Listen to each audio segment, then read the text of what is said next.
Um carro desgovernado invadiu um supermercado no bairro Massaguaçu, em Caraguatatuba, neste domingo.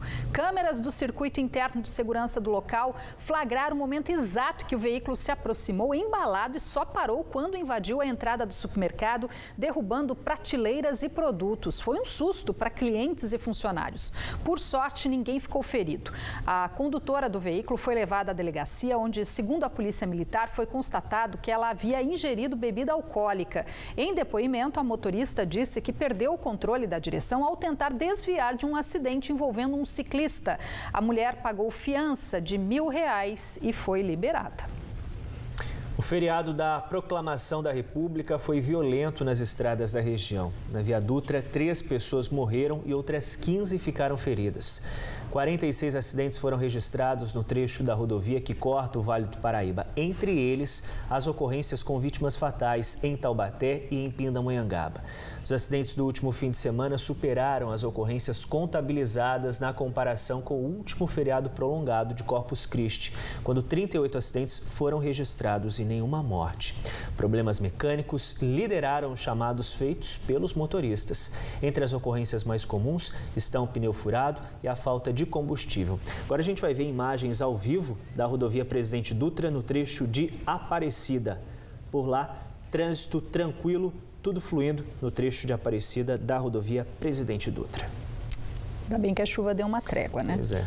Para muita gente, esse período de fim de ano é uma boa oportunidade para conseguir renda extra e aumentar o orçamento familiar. Coisa boa, né, Rose? Mesmo aqueles que têm uma profissão aproveitam para exercer atividades bem diferentes e garantir aquele dinheirinho a mais, né? Uma alternativa também para quem é autônomo poder incrementar o negócio.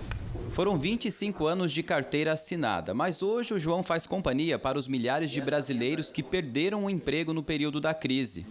E ainda sem uma recolocação no mercado de trabalho, ele vive de bicos. Mas é nesta época do ano que João fatura alto quando assume a função de churrasqueiro.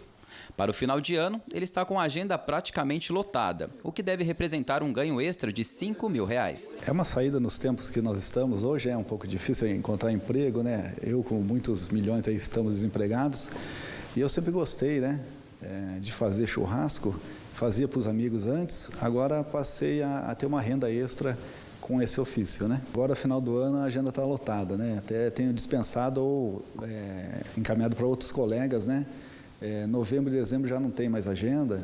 De acordo com o IBGE, de junho a setembro deste ano, quase 40 milhões de brasileiros na ativa no mercado de trabalho estavam em situação informal, ou seja, sem carteira assinada, o que representa um total de 43% dos 92 milhões de brasileiros com algum tipo de ocupação.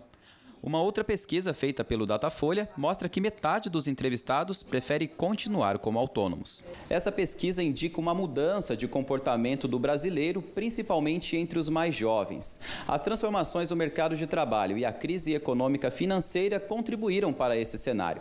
A Tatiana é um exemplo desses, que abriu mão dos benefícios da carteira assinada para trabalhar em casa e investir no próprio negócio. Desde 2012, ela é a própria chefe. E com a chegada do Natal, a Tatiana espera aumentar ainda mais a renda com a venda de panetones. Ela deve produzir pelo menos 300 unidades nas próximas semanas. Os pedidos de chocotones, tortas, bolos, tudo para o Natal começa desde outubro. Aí de outubro em diante já é pedido de mini chocotone, de chocotone grande, de pão de mel personalizado, de tortas, bolos. Para mim foi maravilhoso, trabalhar com o que você gosta, você fica feliz. Este economista diz que o Natal influencia nas vendas de diversos setores da economia. E quem está em busca de um dinheirinho a mais para esse fim de ano deve aproveitar o momento. Todos os níveis de atividade econômica do ser humano, as pessoas estão realmente tendendo por esse lado, porque é uma necessidade, né? A renda da população tem caindo assustadoramente, o custo de vida aumentando e é muito importante que as pessoas procuram uma fonte de renda alternativa, principalmente nesse momento agora de época de final de ano. Mas para conseguir se manter na informalidade, esses profissionais precisam se organizar financeiramente para que a sazonalidade do setor que eles escolheram, como o Natal, por exemplo, não vire um problema. É muito importante que as pessoas tenham aquilo que a gente chama de educação financeira, né? É um planejamento perene para todo ano, né? Você tem determinados momentos do ano que tem custos adicionais, E quando chega nessa época de final de ano, todo mundo sabe que na virada do ano, aí vem uma série de encargos. Então é importantíssimo se planejar para isso. Dá uma dica boa que, na verdade, eu só fazia como hobby, né? Então, muitas pessoas têm um talento, né, além do seu profissional, e pode converter numa renda extra, isso, né?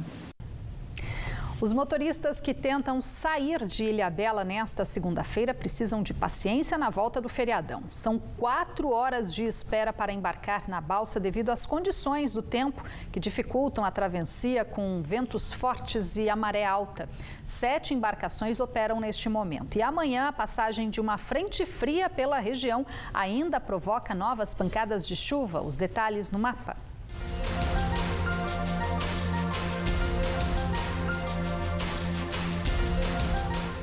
Na Serra da Mantiqueira, em Campos do Jordão, mínima prevista de 13 e máxima de 17 graus. No Vale do Paraíba, Jacareí, Guaratinguetá e Bananal, no Vale Histórico, registram máxima de 20 graus.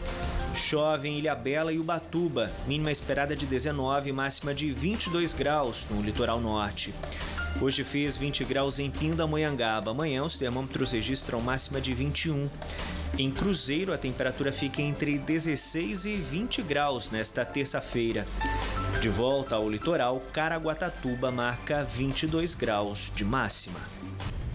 Agora vamos falar de esporte, né? Rose Taubatiano está rindo à toa. No último sábado, o Taubaté Vôlei conquistou a reabilitação que buscava na Superliga Nacional, jogando em casa contra o São Judas. Mas apesar do adversário ser tecnicamente mais fraco, a partida não foi tão fácil para os taubatianos, que conseguiram fechar o jogo em 3-0.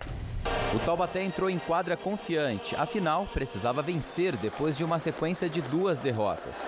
O time perdeu para o Campinas fora de casa por 3-0 jogando pela Superliga. E na última quarta-feira para o SESI, jogando pela Libertadores. Do outro lado, São Judas, que também estava a 2 jogos sem vencer. E com apenas 13 segundos de jogo, o Taubaté abriu o placar do primeiro set. Nessa bola disputada, quem levou a melhor foi o São Judas. O time da casa tentava abrir vantagens no placar, mas os visitantes não davam bobeira. Os adversários tentavam segurar os donos da casa, mas parecia não ser tão fácil assim. O primeiro set foi para o Taubaté, 25-18. No segundo set, o São Judas voltou pressionando mais e conseguiu até uma pequena vantagem nos pontos. O Taubaté cometeu deslizes, entregando jogadas de bandeja para os adversários. O time da casa tentou reagir sobre a vantagem de pontos conquistada pelo São Judas. Lance a lance, o placar se equilibrava. Tudo igual de novo, para a atenção da torcida. Mas o set foi mesmo para a conta do Taubaté e terminou assim, 25-22. O árbitro até que tentou amenizar a situação nesse lance, mas não teve jeito. E o Taubaté abriu novamente vantagem nas parciais. O São Judas emplacou bons bloqueios até, mas o dia parecia mesmo dos donos da casa. Até que nesse lance de saque, o São Judas entregou o último ponto que faltava para o Taubaté fechar o placar. Final de jogo e ficou assim, Taubaté 25, São Judas 16. Apesar de ter sido 3-0, o time tá patinando, tá tendo momentos ruins. A gente tem que melhorar, precisa trabalhar, porque contra times grandes a gente vai ter dificuldade, precisa jogar melhor. A vitória representa uma reabilitação do Taubaté na classificação da Superliga e agora se prepara para enfrentar o Minas na próxima quarta-feira. Depois do intervalo no Band Cidade, metalúrgicos da Confab em Pindamonhangaba ameaçam greve caso a empresa não recue na proposta de demitir 350 funcionários. E ainda em Taubaté, quase 1000 cartinhas estão à espera de pessoas generosas para realizar os pedidos de Natal feitos no projeto dos Correios. Os detalhes já já, agora 7 horas e 11 minutos pelo horário brasileiro de verão.